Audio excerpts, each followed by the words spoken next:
Hi friends, this is all fun and games, and as far as favourite sons of a footy club go, then this bloke is without peer. Richo, how you going? Ráv, good to be here. I like this, haven't played for 30 years. Did you had the old one, the 80s one? Yeah, we had the old one. The fielders have got a lot more generous now, haven't they? They used to be about that wide. Got a bloody inch and a half there now. We did try and get the 80s version, but the felt was a bit wrinkly, mate, so we had to, we've had to move with the times. We've had to update. I'll flip a coin, you call. All right. I didn't call. We'll have another go at that, folks. Heads. Tails it is, mate. I'll send you in. You send me in? We don't have to move that way. No, we'll set... I'll tell you what you have to do. My old next door neighbour down in Tassie growing up, he had this, the old test match, but he had it on a piece of hardwood. Right. And it was Stapled screwed down, down, stapled down, glued down. It was perfect. So, yeah, there's a few cracks in this pitch. Yeah, a few intricacies here, mate. Now, mate, I was going to introduce you. That's our first ball. First ball, 1 for none. Write this down, please. I was going to introduce you. Hang on, they've got magnets. They've got now magnets too. in there, yeah. Well, it's next level. I was going to introduce you as the player that kicked the most accurate season in VFL AFL history. Would I have been correct had I done that? Well, people would probably laugh if you said that, Ráv, but you've done your homework. That is spot on. Well, you told me, so. I told you last time, sorry. Yes, you did. No, that is right. 1995. Now, the qualifications for the most accurate season of all time are that you must have had 30 shots at goal. Right. I'm not sure why it's 30, but it makes sense, doesn't it? If you come down from half back, sure, have 2 shots at goal for the year. You know, so you had to have 30 shots at goal. I did my knee in round 9 up at the SCG, and at that point, I had 27 goals 3. And that is the most accurate season of all time. Well, then there you go. Check the record book. See, we've set the record straight. Now all we need is someone to actually watch this, and then we'll be fine. Beautiful. Now this is 2 for none. I think that might have been a leg by there. We're 2 for none. If someone can just notate this. That is ridiculous. Look how wide the field is. It's just a well-set field. I told you I was going to be aggressive early on. Now, you're from Tassie, like myself, and we actually, when we initially met, that was the olden days, that's the 90s for those that remember it, at the Warehouse Nightclub in Devonport. And hello to all our friends on the northwest coast of Tassie who will know that if you haven't danced on the blocks with an illusion shaker in your hand at the Warehouse, then you haven't lived. You're from Tassie, obviously you go for the Tigers growing up. Yeah. Tell us about the day you found out you were moving to the Big Smoke and you were going to play for one of the Big Four. Well, I guess I was, I got a bit of bat on that one. I guess I was different to a lot of guys back then because obviously you go into the draft, you don't know where you're going. Oh, God, I can't get bat on ball. You don't know where you're going. It's a bit of pot luck, but I always knew with my father having played at Richmond that... Oh, did I get any bat on that? Yeah, that's full. I knew that I could, if I was good enough, I could choose Richmond under the father and son rule, which I did. So I actually signed up under the father and son rule before the 1992 draft. So I was already in Melbourne training when the draft took place. So at least I got to choose where I wanted to go. Oh, that's 4. That's 4. I think so I was lucky, Ráv. Most guys don't get the chance to choose where they want to play, whereas I did. And obviously I was a Richmond supporter, so it worked out well. And then, we talk a little bit about what it's like for kids. That's out. It's Thank 3 you. for 5. There's the third slip. It's good captaincy, good field. You know how different that was when you first entered that system because you were going out on the Terps on a Saturday night with your mates, you were sleeping in Sunday, no video phones. It was perfect. Good days? Look, most of the games, it was Friday night footy of course, but that's a good shot. He's got his iron now. Basically, every other game was on a Saturday afternoon and you had one Sunday Arvo game as well. So most weeks you played Saturday afternoon. I've got my iron now. That's perfect. You'd play Saturday afternoon. You would then go out Saturday night, and you were allowed to have a beer back then. Going a bit slow. I tried to go for the slower ball. So you generally went into the city. That's stout. You'd start off down at Banana Alley. Remember the Sugar Shack and the Boardwalk and places like that? You'd start there. Did some good work there. Yeah, you'd start there. Then you'd walk up King Street and go to the tunnel. Oh, that was That's close. a drop to catch. Yeah. You'd go to the tunnel till Stumps. Then you'd have a nice sleep in Sunday morning, no recovery. You didn't have to go into the club or down to the beach. And then sort of mid-Sunday arvo, you'd head to the depot in Richmond or the G-Bung in Hawthorn. Is it the G-Bung? Yeah, G-Bung. I was working there then. And then you'd start there, and then if you really wanted to kick on Sunday night, you'd head down to the Star Bar in Clarendon Street. So it was good times. The only thing is most guys worked then as well, so then you'd have to drag yourself into work Monday morning, and you wouldn't head back into the club until Monday night. So it was a good time to play.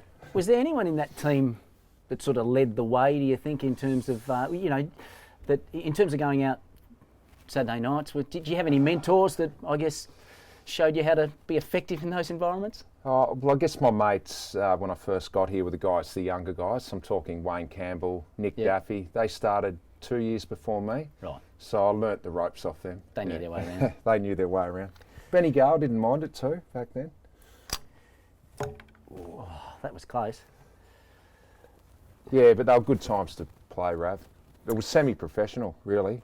Most guys worked full-time, so you'd go into the club at 5 o'clock, train at night, and then back to work the next morning. Did any footy trip that particularly noteworthy? My first footy trip, that was another 4. That's another 4. My first footy trip was 1995. We went to Bali, which was obviously a popular destination, close, cheap. So that was good fun. I guess my first real footy trip experience was probably Vegas in 1996, my second footy trip. Wow. We flew into New York actually ahead of time, about a rebel group of about 6 of us went to New York, then we went down to New Orleans, then San Francisco, and then the actual footy trip was in Vegas. The rest of the boys flew over. So by the time the rest of the boys got there, we'd been over there for about 12 days. We had nothing left. Yes. And we had a week in front of us in Vegas. Wow. So that was memorable. So we were there 19 nights all up in America. I didn't hit that. Yeah, no bad there. But Vegas was out of this world. I mean, a young kid from Tassie, first time overseas really. And then, hitting the strip in Las Vegas. Oh, that's 4. It was, the lights just get you, and the whole scope of things there, everything's big, everything's bigger and better than anywhere else. So that was pretty good. And one of my teammates on that trip, Ben Harrison, my good mate from Devonport in Tassie, we flew into Vegas at night from San Francisco. That's a good shot, cover drive. Obviously went straight out. We were there for 7 nights. And then when we left to fly back to LA, we flew out at night as well. So when we got there, it was dark, and when we left, it was dark. And in between time, Ben Harrison didn't see daylight because he'd wake up at about 6 o'clock at night, go out all night, get home just before dawn, sleep all day. We're in Vegas 7 days. He never saw daylight. That's how it should be. Pretty mate. good effort. How it should be. Oh, that was an edge. I was going to say that's an edge, yeah. Another, I won't mention his name, but another guy on that trip, the first night we went out, he met a lovely young lady that he took a fancy to. Yeah. Fell in love. Made a friend. On the first night. Oh, nearly. Is that caught and bolt? No. Yeah. Okay. No Fell in love on the first night. Didn't actually stay in the hotel, went back to where she lived. Moved into her house for the week, and I remember when we were leaving Vegas, she actually came and goodbyed him at the departure lounge. I've never seen anything like that on a footy trip either. Could have got married. Well, I'll find out who that is and we'll put it in the comments. Now, mate, very successful now. The footy club had decades of despair, and you were there for a fair chunk of it. Was there any moment or day that sticks out as a low point? Was there any moment where you went, this is shit house? It was probably always when a coach, when I had a few coaches that were sacked. Yeah. I probably think when Danny Frawley, when Danny left, I think that was a pretty bitter moment because we had a little bit of success under Danny. We played in a prelim final in 2001 up in Brisbane. We all loved Danny, rest his soul, and I think when he bit the dust, I think we all felt pretty guilty for that because at the end of the day, the players are the ones out there playing. Yeah. And Danny had a message that we just weren't delivering on match day. So I remember feeling pretty gutted when he left. Yeah. That was probably a low point. Now, mate, then 2017. Yeah. 37 years without success. You're a boundary rider for 7. At the ground, about 5 minutes to go, you pop up on the big screen in tears. Talk us through that. Yeah, well, I guess that was a long time coming, wasn't it? It was 37 years in between drinks for the Tigers, having won in 1980. Now, I was only 4.5 years of age then. I barely remember it. I do remember the day, but not specifics. So I really hadn't experienced a premiership as a supporter. I'm going into supporter mode now. Yeah. So that day was a long time coming. And I think in my mind, as a Richmond supporter, I'd switched off even thinking we would ever win one. Yeah. It was like I just didn't even think about it anymore. Yeah. So when I actually realised when Dan Butler kicked a goal to put Richmond, I think it was about 42 points up, that was the moment when I thought, we can't lose this, because Lee Matthews always said, if you can kick a goal a minute, you can still win. And at that point, I think they were 7 goals up with 6 minutes to go. Right. And I thought, Lee never gets it wrong. So that was the moment I thought, we've actually won a grand final here. And then on the boundary line working, we've got a monitor down there. And I looked at the monitor and there were pictures of Brendan Gale, who's my old teammate, Tassie boy as well.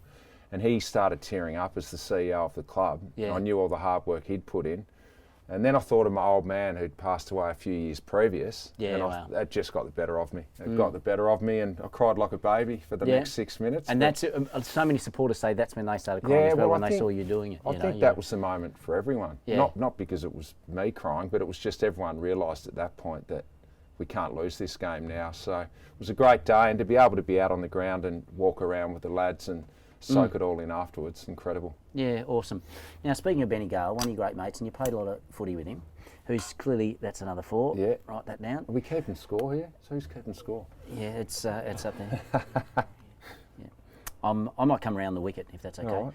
So, and Brendan, obviously one of the key contributors to the reformation of the Richmond Footy Club, and for anyone that's been to any of the Anthem sport shows over the summer, particularly with Damien Hardwick and Trent Cotchin, we speak a lot about how they change themselves as blokes to in turn change an entire organisation. And it's an incredible story that has lessons that go beyond footy.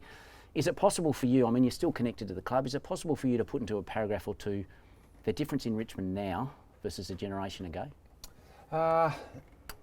Look, I think first and foremost, you've got to build a culture, a winning culture. And I guess over a period of time, that you can't move it though. That's caught and bold. But you moved it an inch that way. Can we check this, please? I think over a period of time, for whatever reason, Richmond had a winning culture in the late 60s, early 70s that they developed into the early 80s.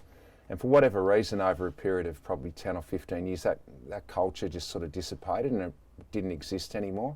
And I think, winning is a habit, and I think it's become a habit again. You expect to win, but that's the end result of a good culture around the club, having care for each other, empathy for each other, accepting different personalities. I think in my time in footy in the 90s, it was almost sort of one size fits all, and guys fell by the wayside because they might have had a different personality. Yeah. They might have dealt with things differently to others, but you had to have the same one size fits all for everyone, and it doesn't. You've got to deal with everyone differently, and I think they do that now. They've got such a good culture. They deal with different personalities, people from all different walks of life.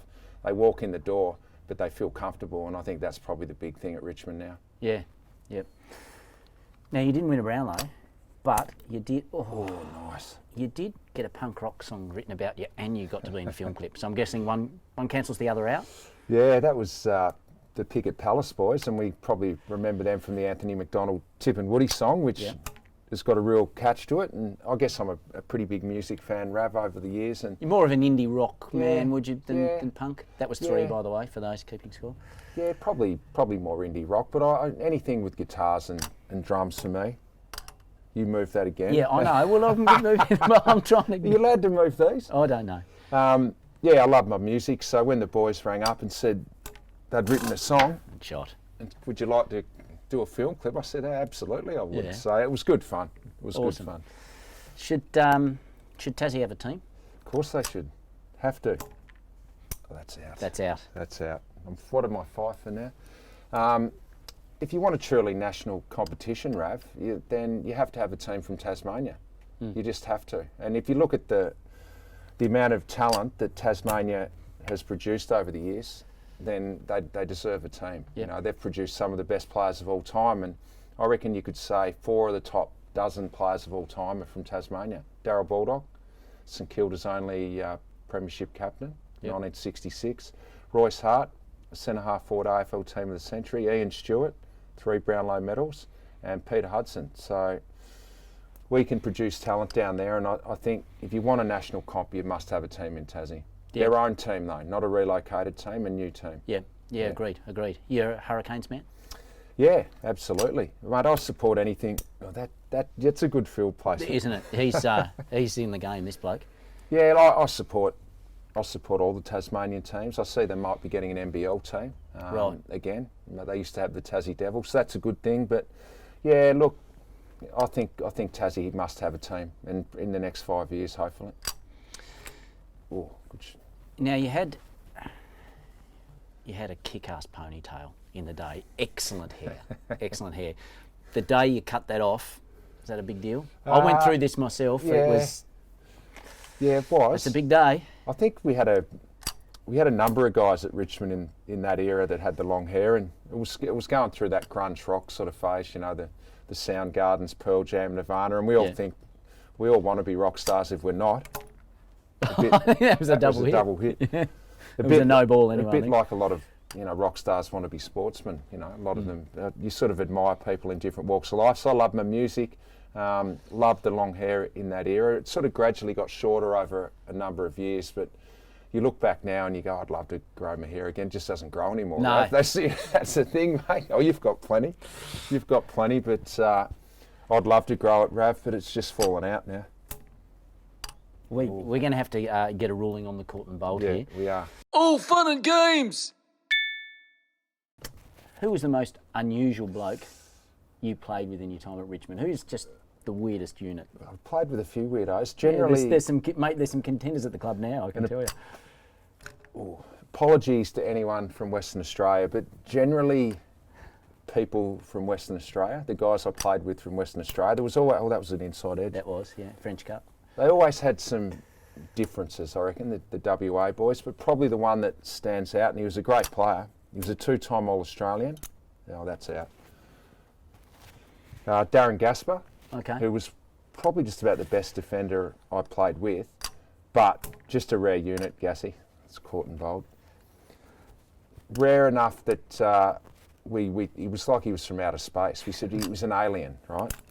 So remember the show called ALF? Yes. Your vintage. Yes. Remember ALF was from a planet called Melmac? Gotcha. Right? Yeah. So we thought, Gas has got the curly hair, he looks a bit alien-like. And we thought he looks a bit like Alf, and he's as weird as Alf. So, do you know what Alf's actual name was in the show? No. His name was Gordon Shumway. Look it up. Okay. So, Darren Gasper's nickname was Gordon Shumway. I said at the start that you would learn something you didn't know before, and it's that. Yeah, Alf from Melmac. All right, I'm going to, we'll do one more here, and then I reckon, 4 runs. That's it. Richo, thanks for hanging out, mate. Thanks for Raph. playing all fun and games. If we ever get back to the house, do you reckon? Oh, look. Yep. I'm going to say, yeah, we'll get an illusion shaker and the test tube factory. Test tube factory. We might head in there and... have a few shots. Yeah, have a few shots of illusion shaker, mate. All right. Thanks, mate.